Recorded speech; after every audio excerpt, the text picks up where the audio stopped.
Start with more breaking news on this Friday night. Live pictures of Chicago, where exactly 31 days from tonight, Democrats meet for their convention, and it will be absolutely wild. Could be the first brokered convention in decades, certainly the most consequential for either party since 1980. As it stands now, Joe Biden is the party nominee.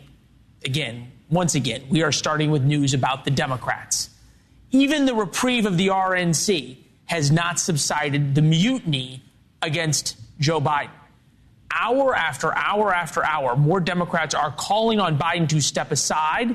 The latest within this hour is Ohio Senator Sherrod Brown. He's up for re-election. He watched his Republican colleague, J.D. Vance, take the stage last night at the RNC along with former President Trump, opening the door for an open convention in the Windy City. Open meaning there is no nominee. They figure it out at the convention just like they did in the old days. The old days, of course, include 1968, where the riot in Chicago certainly left a dark, dark scar on the Democratic Party. Look at it a different way, though, when we start talking about Joe Biden, because every hour now there is another member of Congress, House or Senate, saying he needs to step down. 35 Democratic members of Congress have called on Biden to leave the race. That means 225 members, at least publicly, the vast majority of Democrats in the House and Senate are not calling on Joe Biden to step down. That's significant, and it is fair, which is what we are, the fairest show on television. And first tonight, now in Chicago, back on the trail. President Biden says he's going to start campaigning next week. Right now, he's still recovering from COVID, just 2 days after we saw him shuffle his way down Air Force One, looking strained and at times confused. Reasonable people can agree, just as we've watched this week, that the walls are caving in on the incumbent president. He's being squeezed by lawmakers, donors, and now reportedly his own family. The White House and the campaign are spending no time talking about Donald Trump. They're spending no time talking about policies or issues. They're only denying reports that Joe Biden is getting out of the race. It's 100% of the Joe Biden campaign's operation is playing defense. That is not what a campaign wants to be doing. There's a glimmer of hope, though, for Joe Biden, and it came from Donald Trump. His 92-minute RNC speech gave President Biden a break because Trump could have ended the election last night. A stellar performance from Donald Trump last night would have said it all, but he didn't deliver that. Trump's meandering address was the worst thing that could have happened for the Biden mutiny, the best thing that could have happened for Joe Biden. Trump rambled, struggled to stay on the prompter, spoke for far, far too long. People in the audience got really, really bored. Probably a lot of people at home, maybe yourself included, turned it off. His speech only renewed the idea among Democrats that the only man to ever beat Trump, Joe Biden, can do it again. Democrats can easily make the case to voters, would you rather have a president who is a sane man showing signs of aging, that being Joe Biden, this is what we will hear from Democrats, or a person, and you are going to see this soundbite a lot, Joe Biden's talked about it a lot, and it continues. For some reason, Donald Trump has this odd fascination with a fictional serial killer. You know, the press is always on me because I say this. Has anyone seen Silence of the Lambs? The late, great Hannibal Lecter. He'd love to have you for dinner. Donald Trump forgot he was at the convention, not at a campaign rally. We got the prepared text of Donald Trump's speech. It did not include the Hannibal Lecter line as far as I can remember. Biden's real problem isn't the dwindling support of his donors. That's happening. The defections are happening. Sherrod Brown, for example, is a huge one in Ohio. His debate performance was abysmal. His COVID diagnosis is a reminder of just sort of how old he is and that it takes him off the trail. His biggest problem His only problem is inability to fix the poll numbers that are created by all of the problems. There's nothing he could do. A different president could ease everyone's concerns by barnstorming 10 cities in 4 days. He could hold multiple press conferences over a 2 or 3 week period. Or maybe he could sit down for a couple of tough interviews from trusted journalists. But time and time again, he's shown that he cannot do those things. And guess what? Republicans are completely okay with that. We learned that from the convention. At the convention, and to their credit, sometimes even on camera, Republicans told the truth. They love the infighting among Democrats. They hope they run against Joe Biden. And if not Joe Biden, they hope the infighting goes on as long as humanly possible. Here's Governor Kevin Stitt of Oklahoma. If everybody's honest, they want a Trump-Biden ticket, for sure. But the Democratic process he's gone through, it's going to be really odd to try to, who do you put up? Who do you flip up? And I think the Democratic Party is going to be very disappointed. Big part of the Democratic Party will be disappointed if Joe Biden leaves. The more time Democrats spend fighting over Biden, the less time they have to keep Trump out of the White House. A man they say over and over is an existential threat to America as we know it. So curiously, why do they keep Joe Biden on the ticket? We start with Chris Hahn, host of the Aggressive Progressive podcast, who has promised to keep his answers pithy and brief.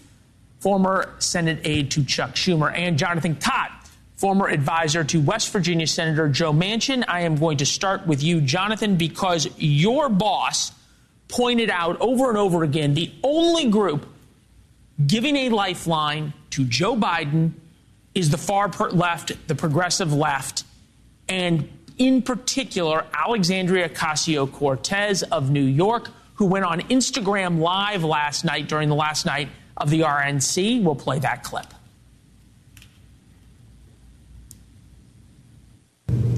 If you think that there is consensus among the people who want Joe Biden to leave, that they will support Vice President Harris, you would be mistaken. A lot of them are not just interested in removing the president.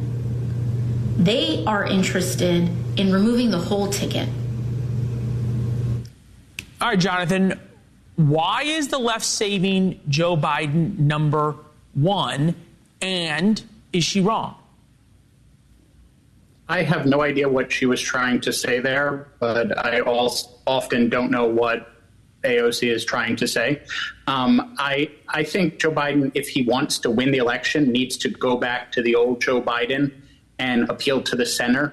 Let's not forget, when he ran in the primary in 2020, he was the centrist candidate. He beat Elizabeth Warren, Bernie Sanders, the progressive left, because that's where the party is and that's where the country actually is. And that's how he won in 2020. So I think he needs to get back to that. And yes, I'd love for the party to be united, and the left and the center right to all be together behind Joe Biden. But he's got to get out there and start making the case about why his policies are better for the country and why the contrast between, he's an older Joe Biden. He's forgetful on some things, but he's not talking about shark attacks and Hannibal Lecter and the crazy meandering, hour and a half speech that Donald Trump gave that broke his own record from 4 years ago is the longest speech ever. So if he can get back out and do those things, and by the way, I think your 3 points of what he should do are excellent. I hope the campaign is watching and takes those up. But that's what he needs to do. But he needs to unite the center. There's a question whether he can or cannot do those, right? He went out on the trail during the RNC, which is an unusual move. He had to come home because he got sick, and he said, among other things, that his Secretary of Defense was, quote, that black man, because he couldn't remember his name. Han, this is from Ilhan Omar, another one of, I know, your favorites. I can't tell you how shameful it feels to hear all the leaks about what Democratic leaders are saying and not have a single one of them out here confirming or denying it. It's a lack of leadership. It's making all Democrats look bad. Whatever this mess leads to will not undo the damage that's already been inflicted. May God help us all. Chuck Schumer has a title. It is called the Senate Majority Leader. Why is he not leading?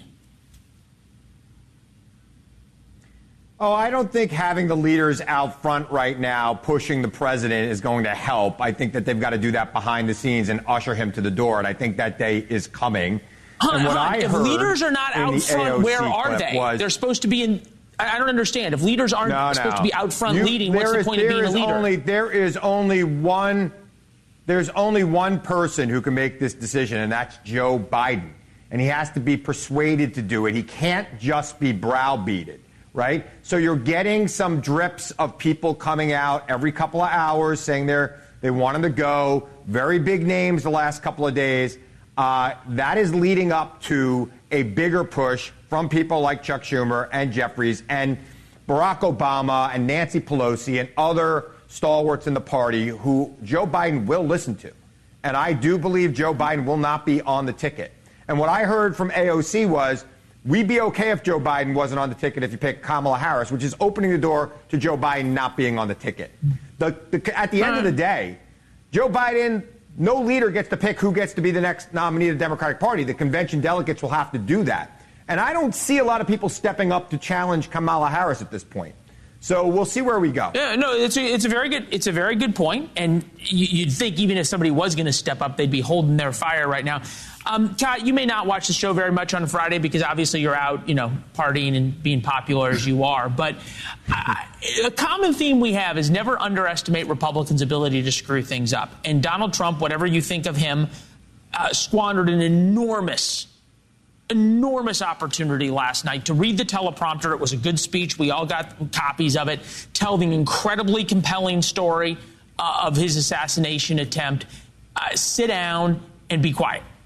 And they would have reset and done everything that the RNC led up to for 3.5 days and did so quite well. Am I wrong to say, though, that this gave Joe Biden now an enormous amount of maneuvering room? Yeah, look, What's Joe he doing? Joe Biden had the worst 3 weeks of his campaign and presidency, and he's still neck and neck in the polls because Donald Trump can't help himself, and he was gifted just a golden goose last night, and he has to grab it and run with it, and he has to be out next week campaigning. He's got to be talking to voters, and he's got to be building that contrast every day. What happened last night was not that. What happened last night was Democrats saw a guy that was beatable if we had somebody who could deliver a message. And Joe Biden cannot deliver that message anymore. And everybody I've talked to since last night thinks that was one of the worst convention speeches in the history of convention speeches. And had he just stopped talking, like you said, after the first 10 minutes, it would have been fine. He went for an hour and a half. I felt bad for you, Leland, because you were there. At least I could throw the ball around with my dogs. But what it did was make Democrats wake up and say, we got to do something because we can win. This guy is crazy. And if we put somebody out who could deliver a message, he will lose. Well, right, and I'll give myself the last word, and that is that if Democrats put somebody else out, the age issue flips on its head. Because the Donald Trump last night that I saw, I was there, not the Donald Trump of the 2016 rallies on the campaign trail. Gentlemen, have a great weekend. Stay close by your phones. News breaks. We're giving you a call. We'll talk soon. All right. Will do. Yeah, President Trump and J.D. Vance are out on a Midwest blitz. Why they are ignoring some key swing states. And we sit down for a beer with country music legend John Rich to understand how the rise of country explains young men turning conservative. There's almost a pullback in tactics to what more of America can agree on. Yeah, I think the left overplayed their hand in glorious fashion, and it is now boomeranging on them. Former President Trump, his newly minted VP nominee, head to Michigan tomorrow, having, as we said, missed an enormous opportunity. Mr. Trump totally failed to deliver a knockout blow. We always say don't underestimate Republicans' ability to screw things up. He did. From the Wall Street Journal, Republicans in Milwaukee put on a first-rate and unified show this week And the question for Donald Trump was whether he could cap it off with a speech that would broaden his political appeal. He met the moment for about 30 minutes, fact check true, before devolving into a rambling stump speech that probably had many Americans heading for bed and many in the auditorium wishing they could head for bed. With us now, Rod Blagojevich, former governor of Illinois, who was there in Milwaukee. Good to see you, Governor. Thanks for having me. Thank you. Pleasure. Yep. You were there. You were up in one of the fancy suites, right? Were people talking or were they riveted? We were all riveted. And Okay. I know you've got your viewpoint. The Wall Street Journal put their viewpoint out there. But I thought President Trump gave a great speech. It was on the long side. On the other hand, he has a lot to say because there's a lot wrong with the country. And there's a lot that needs to be fixed. I thought the very beginning of the speech was extremely compelling. Obviously, what happened to him on Saturday and the firefighter, Corey Camperatore, how he went over to his uniform and hugged it and kissed it. And what I really thought was really compelling was, and so unusual, because politicians don't do this, nor do presidents or former presidents, he reached into his pocket, pulled out an envelope or a check and showed that there was $1 million check that he got from one of his big donors for their family. Yeah, the no, it was that first 20 or 30 minutes, you were up in the box, I was down on the floor, you could hear a pin drop. I mean, it was magical. You couldn't hear a pin drop, and I think you were there for this, when Hulk Hogan and Kid Rock came out. Take a listen. When they took a shot at my hero, and they tried to kill the next president of the United States, enough was enough. And I said, let Trumpomania run wild, brother. Let Trumpomania rule again. Let Trumpomania make America great again. The devil without a cause. I'm back with the fever. Hats and Ben Davis flags. 30-pack of stroll. Straight rock and roll. No Rogaine in the propane flow. Donald Trump's heading out on the trail right now. This was supposed to be the blast-off speech to get him to appeal to swing voters. That's what's going to make the difference. How does that do that?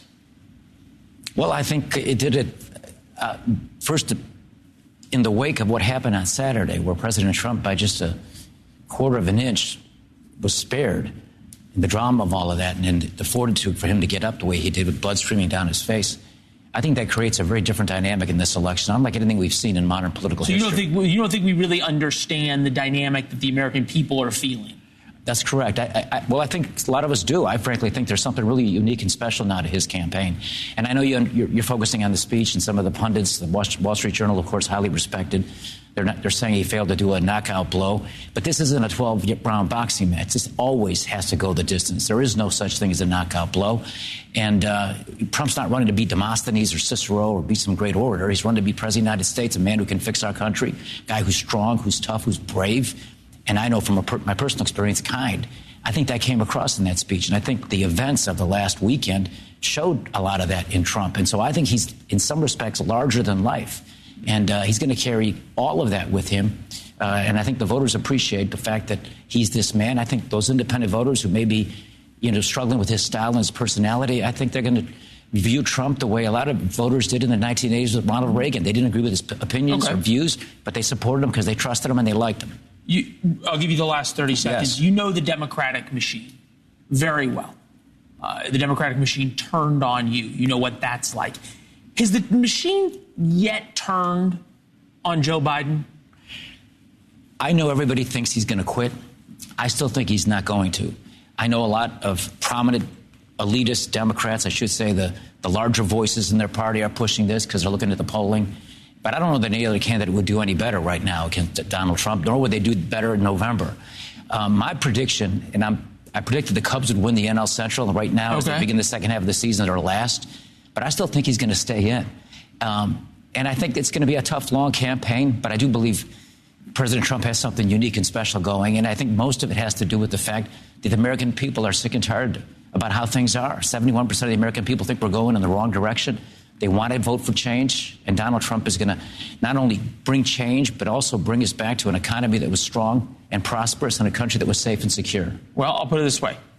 George will be very happy and encouraged to hear your prediction about the Cubs as a diehard Cubs fan and one of the good friends of the show. Governor, it was good to see you. We'll check in next time we're back in Chicago. Thank you. 1968, speaking of Chicago, taught the Democrats, well, Chicago can wreak havoc on conventions. There they are pushing Dan Rather out.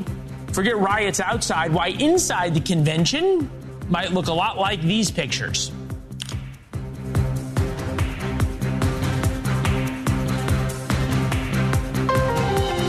I'm getting so frustrated by the elites. Now, I'm not talking about you guys, but about the elites in the party who they know so much more. But if any of these guys don't think I should run against me, go ahead, announce for president. Challenge me at the convention. Joe Biden might be okay with a challenge 31 days from now at the DNC here in Chicago. The Democratic Party is not.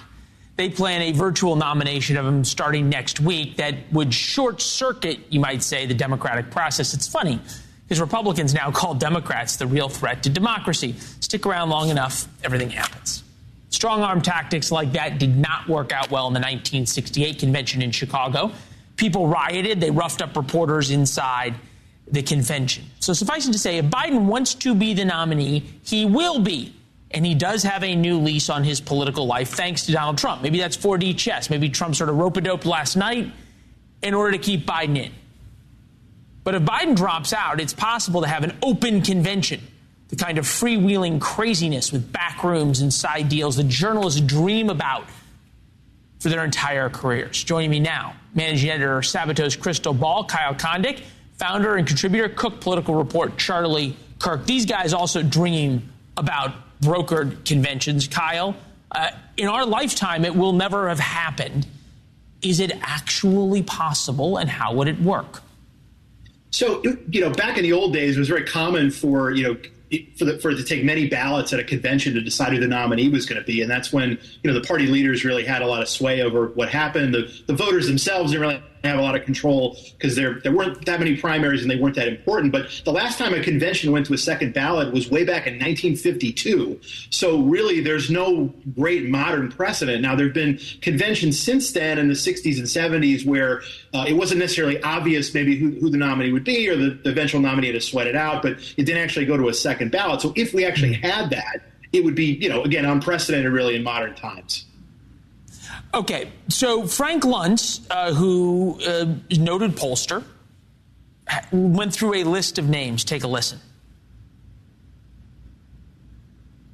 Cory Booker, the senator from New Jersey, former mayor of Newark, brought a city that was on its knees back up to its feet. An amazing speaker, brings crowds, gets standing ovations wherever he goes. Wes Moore, the governor of Maryland, who has already handled a nationwide crisis, the striking of the bridge, and understands what it is to get things done. And then Mitch Landrieu, the former mayor of New Orleans, when the city was going through the hell that it went through, once again brought the city to its feet. All three of them would give Trump a tremendous run for their money because all three of them are great politicians. Okay, let's go through that real quick. Cory Booker ran for Senate, and it was a disastrous campaign. Wes Moore, a bridge collapse. That's not 9/11. Mitch Landrieu is the mayor of New Orleans that has turned into a complete hellhole, for lack of a better term. And Kamala Harris couldn't get not out of Iowa. She couldn't get to Iowa because she couldn't connect with voters. So, Charlie, how much of Joe Biden's advantage is there's not an obvious heir apparent? Well, first of all, I think there's very, very, very, very little chance that Biden can win a general election at this point. I mean, he was, I think, about a 1-3 going into the debate, and now it's 1-5, or if that.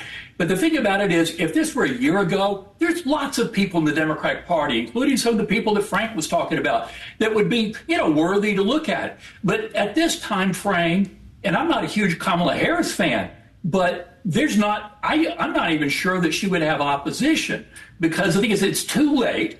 And if you bump her off, then your presidential aspirations are gone. I think it's, that Biden will step out over the next week, next 72 hours. And I think it's going to end up going to Harris without much of a fight. I mean, these other people are really good. And if this were a year ago, they'd be great to look at. But it's too late. There's no, it'd break too much glass. Charlie, you just said 72 hours. That takes us Saturday, Sunday, Monday night. We're marking the tape and booking you for Tuesday. We'll talk soon. Gentlemen, thank you both. Have a great weekend. We wrote about an open convention, the problem Biden replacements face in War Notes First. That is our daily free email. Comes out every day at 4 p.m. Eastern. Warnotes.com. You can subscribe for free. You can also respond with your thoughts. Connect on social media at Leland Vittert. We heard from a lot of you about our coverage of the RNC this week. Cindy wrote to War Notes, "You are the best journalist on TV. When you have O'Reilly on, it's like he's passing the torch. Your convention coverage is the only one I watch." Cindy, thank you. Very kind of you.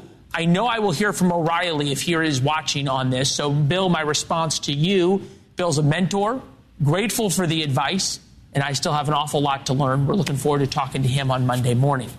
Mary Lou wrote to War Notes after I wrote about seeing J.D. Vance at Walgreens with his family. "Your story is truly relatable, made me smile. Thinking J.D. Vance will touch the heart of every boy mom he did mine." J.D. Vance came to fame by writing Hillbilly Elegy. It's a book about his life growing up with a drug-addicted mom, joining the Marines, going to law school. So, Mary Lou, wait for it. We already know deep dives into Hillbilly Elegy, fact-checking are coming. The attacks on J.D. Vance are coming as well. Marie writes to War Notes, "Please lead by example and rename this newsletter. Politics should not be war." And Marie, that is a nice thought. Politics has always been war, and it always will. Sir Winston Churchill, politics is war, but in politics you can die more than once. M. Vincent C.S. writes on Twitter, "Leland, your coverage of the RNC has been the best I've seen. 4 years ago, this coverage was pretty bad. Your selections of guests to interview and your color commentaries kept my attention throughout. Keep up the great coverage." Vincent, thank you. Tell your friends about NewsNation, and we will have the same coverage of the DNC. Tough questions and fair reporting. After I posted on Twitter that rookies only wear dress shoes to conventions, Yankee Doodle Rebel wrote back, "Never should you have to explain yourself for being a nonconformist. As long as you offer good journalism in an unbiased way, I wouldn't care if you wore Crocs." I have worn Crocs before. They hurt my back, but your point is well taken. I was not apologizing or explaining, just trying to give you guys a behind-the-scenes look. Pull back the curtain, if you will, on this process, because some of it's interesting, a lot of it's fun. The last day of the convention, I had more than 15,000 steps, so you need tennis shoes. Rotaflow wrote on Twitter, "You are my new anchor guy. Love the way you interview these people, watching you light up Jim Jordan. Love the way you press. Thank you for your work." So thank you. We don't want to light up anybody around here. We just ask fair, tough questions of both sides. It's up to them whether they have the answers. So tell your friends about NewsNation. That way we get to keep doing this. Country music legend John Rich has a pretty good idea of why young men, in particular young men, are running away from the Democratic Party. So what does it mean to be a man in 2024?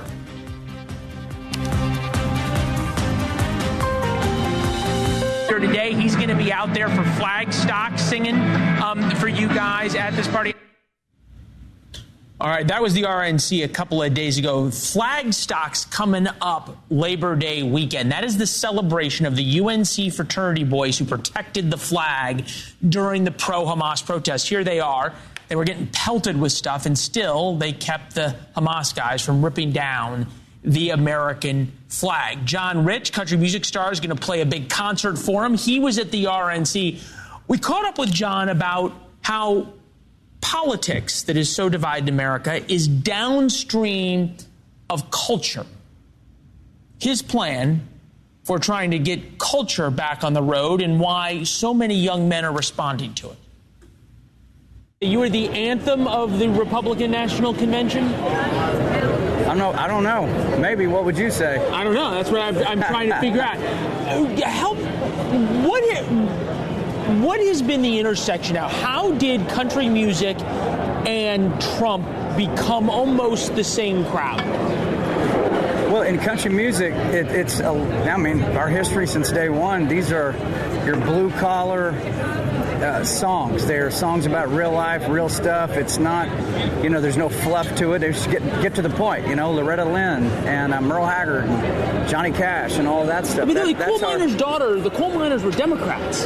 Now they're Republicans. How'd that happen? Well, if you think about that whole inverse thing, I mean, it used to be that the Democrats were the ones putting flowers in the rifle barrels of the Vietnam soldiers, and now the Democrats are the biggest warmongers in the world. And of course, we've got a lot of Republican warmongers too. But you know what I like seeing, Leland, is that those Republican warmongers are all been recognized now, and you see them get attacked relentlessly on social media. Republicans, conservatives do not want war. I think that's one thing about Donald Trump is that he's the only president in decades that no wars were started under him. Matter of fact, he caused peace to happen, which was the opposite of what they said. They said, if you put that crazy guy in there, he's going to start World War III.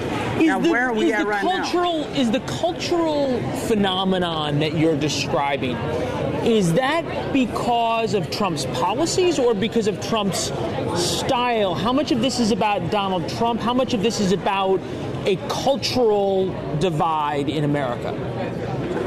I describe Donald Trump, and remember, I've known him a long time, from Celebrity Apprentice days. I describe him as a blue-collar billionaire. He is a billionaire, and he has a lot of nice stuff, but his brain and his heart and soul is like any blue-collar guy you ever met. He's all about people. He's all about hard work. If he can help you, he will. I've seen him be so kind to so many people that those stories never get out.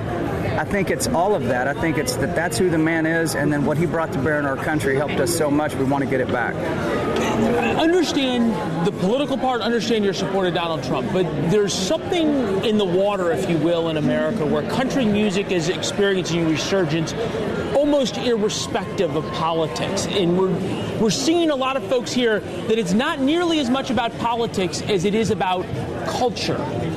What is that you were been a country music star long before we were experiencing this thing. Right. What was in the water back then that now is permeating not just in rural America, not just the guys who wear cowboy hats, but with moms who drive minivans to soccer practice or guys in the suburbs. Guys in the Bronx. I mean, we just saw that rally.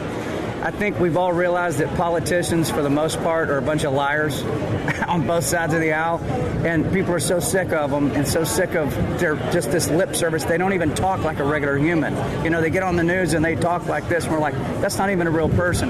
When Trump talks, he talks like a regular person talks, and we identify with that. We go, that's a regular guy right there. So I hear you, but politics, one of my favorite quotes, politics is downstream of culture. Right. What's the cultural explanation for what we're seeing? Well, the cultural explanation, I mean, what's been going on is for 4, 5, 6, maybe even 10 years is just this acceleration of liberal things coming out, and to the point where now they're in your school building, they're coming after your kids, they're everywhere all the time. And I think even people on the left have had enough of that. I think even they're sick of it. It's like the Frankenstein that they built has now turned on them. And so they're shedding it left and right. I just saw where Microsoft is starting to pull back some of their DEI programs. Microsoft? I mean, come on. You're in the entertainment business. You got a lot of friends who are on the left, part of the left. Have you seen a change in the past couple of months? Yeah. When that debate hit, if you want to call it that, my phone starts ringing, and it's this huge comedian. I will not tell you his name, but I'm talking big. And he called Jerry me. Seinfeld. Yeah, it wasn't Jerry, but he called me. He says, "Are you watching this?" I said, "Oh yeah, I'm watching it." He goes, "I didn't know he was that bad. How did I not know he was this bad?" I go, "Brother, we've all known he was that bad. It's because you watch propaganda 24/7. They lied to you." He goes, "What else are they lying to me about?" I went, "Bingo. That's real progress. Let's start asking those questions." This is what's happening, Leland, right now across the country. On the left, people are realizing they've been lied to the entire time, and they want to know what else they're being lied to about. Republicans, remarkably, over this week are being disciplined, unified, dare I say smart, which is not something that we've seen over the past 8 years. You think it's going to last? Yeah, I think that the stakes are so high, it's very sobering, isn't it? It's really sobering to people that if we don't get this right and we don't turn this country around, That's it. And I really believe that's the case. I mean, everything that's going on in the country, you know, liberals and conservatives actually have a lot in common. Everybody has fentanyl in their zip code. Everybody has crime in their streets. Everybody is buying those groceries and that gas. Everybody's feeling the same pain at the same time. Isn't it interesting that pain is the great unifier? I really believe that's what's happening. You picked up on something at the very beginning when you recognized the flags and the fraternity guys at UNC. We had them on the show. We had you on the show the next day after you offered to play a concert for them. What is that going to look like in September? Is that about a Republican concert to elect Donald Trump, or is that about an American concert to celebrate what you're talking about, which is more cultural? It's choice B. It is a patriotic event to thank those boys for their patriotism and their courage to not let that flag hit the ground as they were being pelted with bottles and rocks and spit at. It's all about them and their patriotism. So, no, there won't be any politics going on at that. There'll be a lot of music, a lot of recognition, some heavy-hitting veterans. There's going to be Medal of Honor recipients coming to tell these boys, good job, boys. And I hope that encourages other young people, hey, man, stand up. We appreciate it. Come on, let's do it. They get a bad rap. All the young people in the country would go, they're hooked to their video games. They live in mom's basement or whatever. But the truth is there's millions and millions of them that are out here working hard trying to build a life, and they love their country. So we're seeing a lot of young men, especially. We're watching the chart. Liberalism among young men is going down, and conservatism among them is going up. There's something that they're responding to. Well, they want to have a future, for God's sake. I mean, they want to get married and start a family and have a business and have a career. They want to go exhaust their potential and do that little thing called the right to pursue happiness. Remember that? Remember that little phrase? Somebody wrote that down once, right? Somebody wrote, I forget who. But yeah, they want that. And they see that if they don't change the way they look at things, they're going to lose that. This is great. Thank you very much. Appreciate the time. Good to see you. Donald Trump told all of us last night about his assassination attempt. I was there. It was a riveting story. What he didn't tell us when we come back. Started to, like this, turn to my right and was ready to begin a little bit further turn, which I'm very lucky I didn't do, when I heard a loud whizzing sound and felt something hit me really, really hard on my right ear. I said to myself, wow, what was that? It can only be a bullet. Donald Trump recounting those moments a week ago tomorrow when the world stopped and he came within, we now know, a quarter of an inch of death. I was on the floor of the RNC last night for that speech in our media riser just above the floor. And you could hear a pin drop in there as he told that story, and understandably why. He said he was going to only tell it once because it was so upsetting. Patty Wood is with us, our body language expert, to dissect this. He was reading off a teleprompter during the speech. They sent out the speech. They call it as prepared for delivery, and then they left out what was going to be on the teleprompter for him to describe that, those moments on the stage. What did you take from that?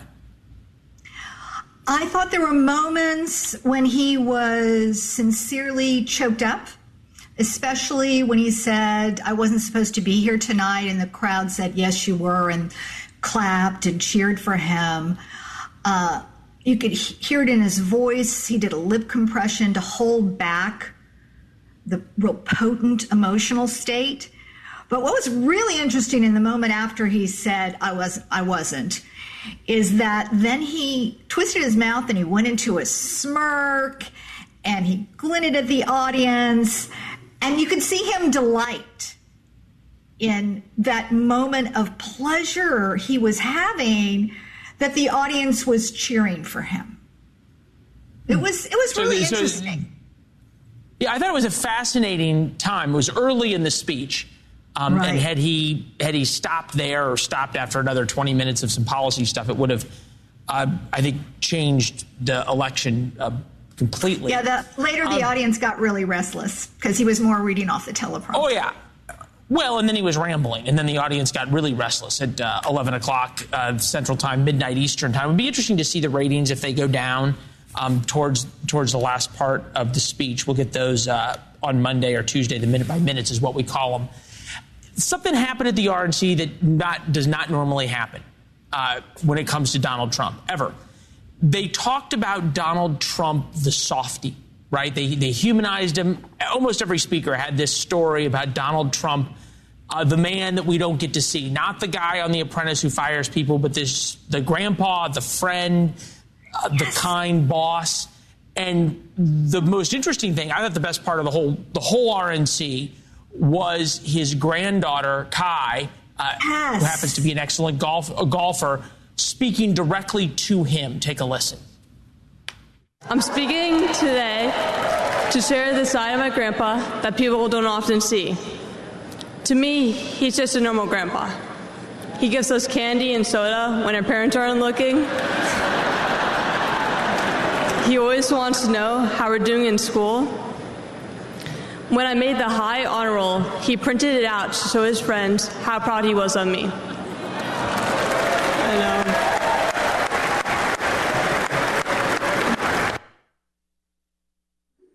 Smile right there. I'm sorry, I missed you. I can't hear you.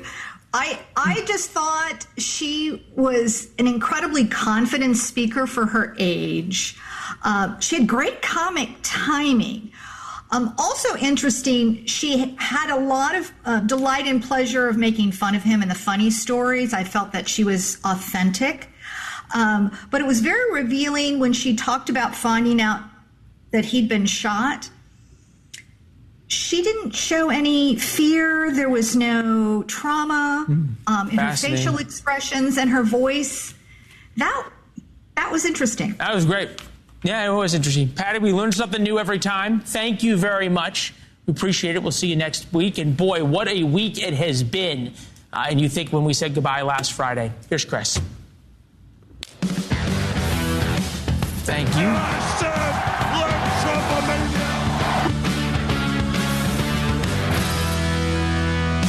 And I said, let Trumpomania run wild, brother. Let Trumpomania rule again. Let Trumpomania make America great again.